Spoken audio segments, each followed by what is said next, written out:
पिछले दो वीडियो में आपने 15-15 करके क्वेश्चन जो है इंपॉर्टेंट क्वेश्चन जो थे उनको देखा है। तो इस वीडियो में भी हम लोग 15 क्वेश्चन देखेंगे, ठीक है। और ये सारे क्वेश्चन आप लोगों के आने वाले एग्जामिनेशन के लिए काफी महत्वपूर्ण है, तो वीडियो को लास्ट तक जरूर देखें। और भी किस टॉपिक पे आप लोगों की वीडियो की रिक्वायरमेंट है वो भी आप कमेंट बॉक्स में मेंशन जरूर करें। तो चलिए आज का वीडियो को स्टार्ट करते हैं। हमारा फर्स्ट क्वेश्चन है, main causative organism of chicken pox is. Chicken pox का मेन कॉजेटिव ऑर्गेनिज्म कौन सा होगा? तो इसका राइट आंसर हो जाएगा option D, none of the none of these, ठीक है। अब देखिए जो चिकन पॉक्स होता है वो हमारा होता है वेरिशेला जोस्टर वायरस की वजह से होता है, ठीक है।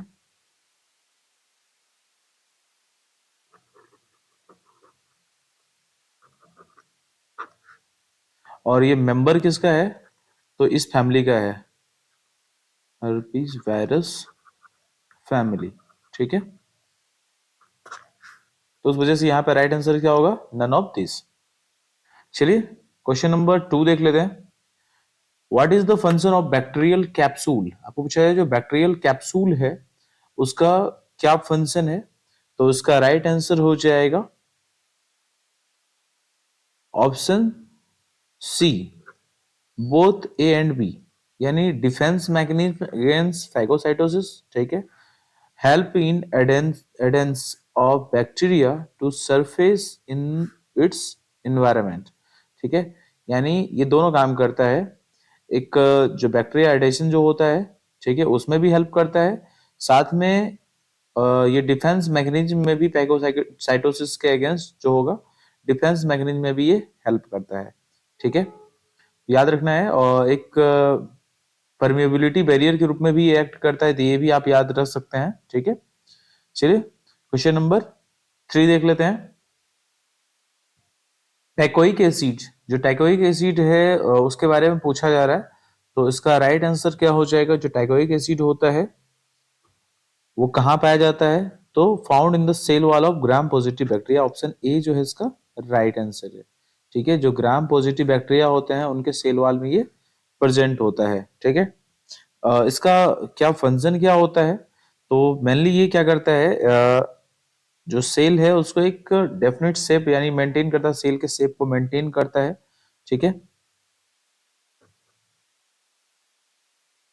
Essential for maintaining cell shape, ठीक है, इन rod shaped organism,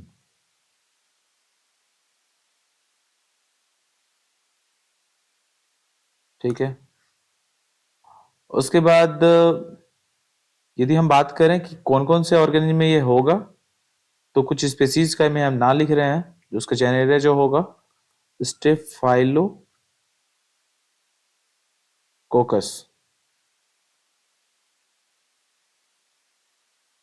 Streptococcus, bacillus, तो इन सब में ये जो है हमारा जो ट्राइकोइक एसिड है ये प्रेजेंट होगा, ठीक है। और एक इसको फंक्शन के बारे में और भी पता करें तो फंक्शन इसका क्या हो सकता है? तो ये फ्लेक्सिबिलिटी प्रोवाइड करता है सेल वॉल को, ठीक है, ताकि ये अट्रैक्ट कर सके, ठीक है, जो कैल्शियम है पोटेशियम है उसको, यानी कैटायन जो होता है वो उसको अट्रैक्ट करता है। ऐसे ये है क्या टैकोइक एसिड तो एनायन है, ठीक है, ये भी याद रख सकते हैं। चलिए क्वेश्चन नंबर 4 देख लेते हैं। Fungi differs with bacteria in that is, जो फंगी होते हैं वो बैक्टीरिया से डिफर होते हैं। तो उसके लिए आप कुछ ऑप्शन आपको दिए हुए हैं, किस बेसिस पे हम उसको डिफरेंशिएट करेंगे। तो इसका राइट आंसर हो जाएगा option D, all of the above, ठीक है। जो फंगी होते हैं उसके अंदर क्या होता है? पेप्टिडोग्लाइकन प्रेजेंट नहीं होता है, तो बिल्कुल सही बात है, पेप्टिडोग्लाइकन नहीं होता है। इसके अंदर होता है क्या? तो कैटीन होता है, ठीक है। जो पेप्टिडोग्लाइकन होता है वो कहाँ होता है? तो बैक्टीरिया के अंदर होता है, ठीक है। उसी तरह न्यूक्लियर मेम्ब्रेन के बारे में हो या ग्रीसोफ्लेविन जो होता है उससे ये सब्स्टिट्यूबल होते हैं, ठीक है, जो फंगस होते हैं। चलिए क्वेश्चन नंबर 5 देख लेते हैं। Lab diagnosis of leishmaniasis is done by, जो लिस्मेनियासिस होता है उसको हम लोग लैब डायग्नोसिस के थ्रू हम उसको देखते हैं, पता करते हैं उसमें कौन कौन से टेस्ट करते हैं। तो उसका राइट आंसर हो जाएगा option D, all of this.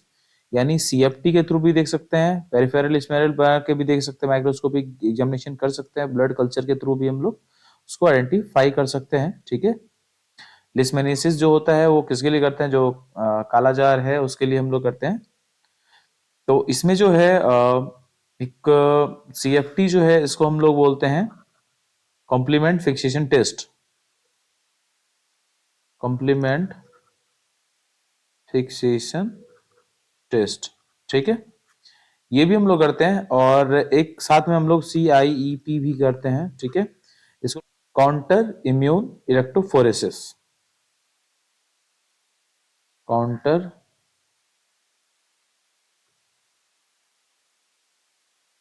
Immune electrophoresis. ठीक है,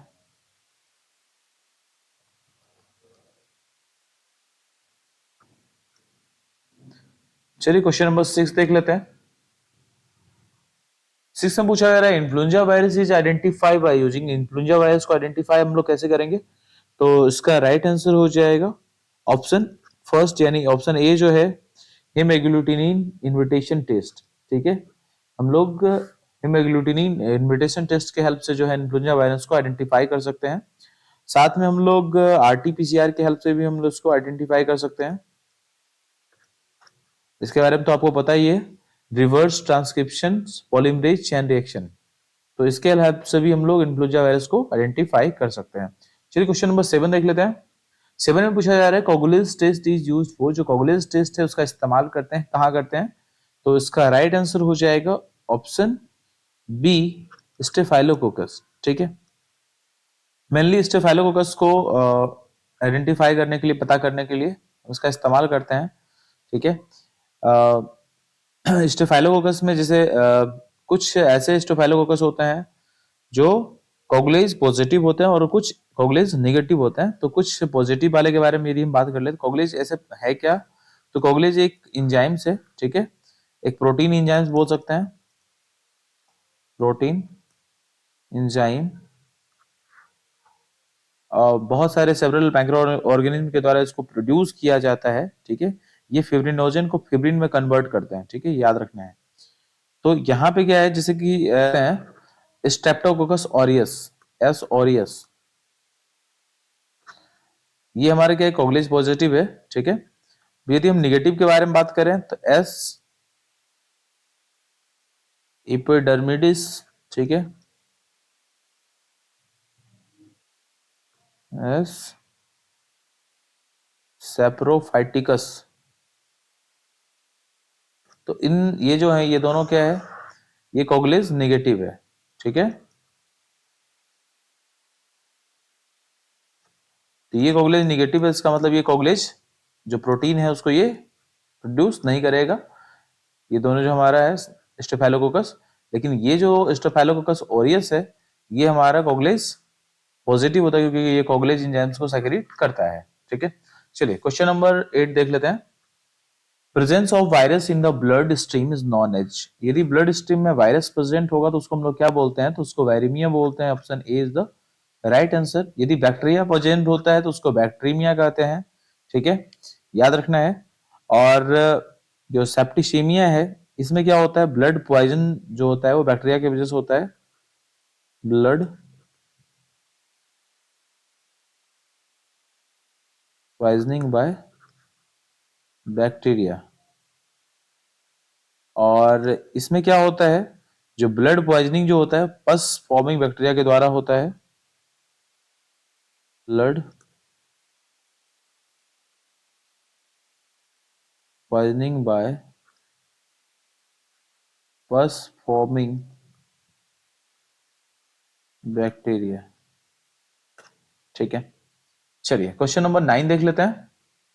urea is decomposed by the species, अब पूछा है जो यूरिया है उसको डिकम्पोज किया जाता है कौन सी स्पीसीज के द्वारा। तो इसका राइट आंसर हो जाएगा option D, both A and C. ठीक है, यानी मैक्रोकोकस सब्सटीज और प्रोटियस सब्सटीज, इन दोनों के द्वारा जो है ये यूरिया को डिकम्पोज किया जाता है। ठीक है, चलिए क्वेश्चन नंबर अब हम लोग 10 देख लेते हैं। 10 में पूछा जा रहा है nitrate nitrite is converted into nitrate by the bacteria. जो नाइट्राइट होता है उसको नाइट्रेट में कन्वर्ट करता है, कौन सा बैक्टीरिया के द्वारा होगा? तो इसका राइट आंसर हो जाएगा नाइट्रोबैक्टर। ठीक है, नाइट्रोबैक्टर जो होता है वो क्या करता है? नाइट्राइट को नाइट्रेट में कन्वर्ट करता है। ठीक है, और उसके बाद यदि हम लोग नाइट्रोसोमनास है, इसके बारे में हम यदि बात करें तो ये क्या करता है? नाइट्रोजन गैस को नाइट्राइट में करता है। ठीक है,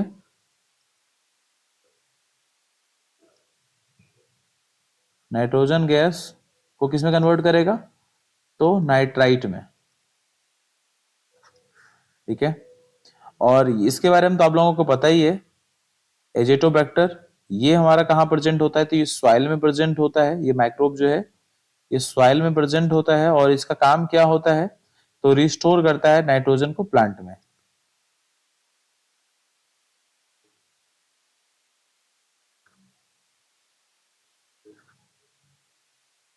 इन प्लांट्स। ठीक है, चलिए क्वेश्चन नंबर अब 11 देख लेते हैं। The free floating algae are known as, जो फ्री फ्लोटिंग अलगी है उसको हम लोग इस नाम से जानते हैं। तो इसका राइट आंसर हो जाएगा ऑप्शन ए, फाइटोप्लैंक्टन्स। ठीक है, फाइटोप्लैंक्टन्स जो होता है वो माइक्रोस्कोपिक एक्वेटिक प्लांट होता है जो फ्रीली फ्लोट करते हैं वाटर सरफेस पे, वो पॉन्ड हो, लेक हो, रिवर हो या ओशियन हो। ठीक है, याद रखना है। The microscopic aquatic plants freely floating on the surface of the water in a pond, lake, river or ocean। ठीक है, चलिए क्वेश्चन नंबर 12 देख लेते हैं। अगार इज ऑब्टेन फ्रॉम, जो अगार है वो ऑब्टेन हम लोग करते हैं अगार को कहां से? तो उसका राइट आंसर हो जाएगा ऑप्शन बी, रेड अलगे। ठीक है, रेड अलगे के द्वारा जो है हम लोग अगार को ऑब्टेन करते हैं। चलिए क्वेश्चन नंबर अब 13 देख लेते हैं। Culture media for fungi are, जो कल्चर मीडिया है फंगी के लिए वो कौन सा होगा? तो इसका राइट आंसर हो जाएगा option D, all of the जो है वो। तो यानी पीडीए यानी पोटैटोज, डेक्सट्रोज अगार का इस्तेमाल भी करते हैं हम लोग, सेप्रोड्स अगार जो है उसका इस्तेमाल भी करते हैं। ठीक है, और जेपेडॉक्स अगार जो है इसका इस्तेमाल भी करते हैं। ठीक है, चलिए क्वेश्चन नंबर अब 14 देख लेते हैं। 14 में पूछा जा रहा है which of the following are gas producing salmonella. इसमें से जो दिए गए हैं उसमें से गैस प्रोड्यूसिंग साल्मोनेला कौन सा है? तो इसका राइट आंसर हो जाएगा ऑप्शन डी, साल्मोनेला टाइफीम्यूरियम। जो साल्मोनेला टाइफीम्यूरियम जो है ये हमारा क्या है? गैस प्रोड्यूसिंग साल्मोनेला है। ठीक है, चलिए आज को जो हमारा आखिरी क्वेश्चन है उसको देख लेते हैं। क्वेश्चन नंबर 15 है salt agar is used for, जो सॉल्ट अगार होता है उसका इस्तेमाल करते हैं। तो किसके लिए हम लोग करते हैं सॉल्ट अगार का इस्तेमाल? तो स्टोफाइलोकोकस के लिए हम लोग करते हैं, यानी option B is the right answer. ठीक है, मैनिटोल सॉल्ट अगार जो होता है वो एक सिलेक्टिव और डिफरेंशियल मीडियम होता है। ठीक है, वो भी आपको पता रहना चाहिए, कभी ऑप्शन में यदि आ जाए कि सॉल्ट अगार जो है वो कैसा मीडियम है, तो डिफरेंशियल मीडियम है, ये सिलेक्टिव मीडियम है। ठीक है, चलिए आज की वीडियो में बस इतना ही। नेक्स्ट वीडियो में और भी अच्छे अच्छे क्वेश्चन के साथ फिर से नजर आएंगे। तब तक के लिए बाय बाय, टेक केयर।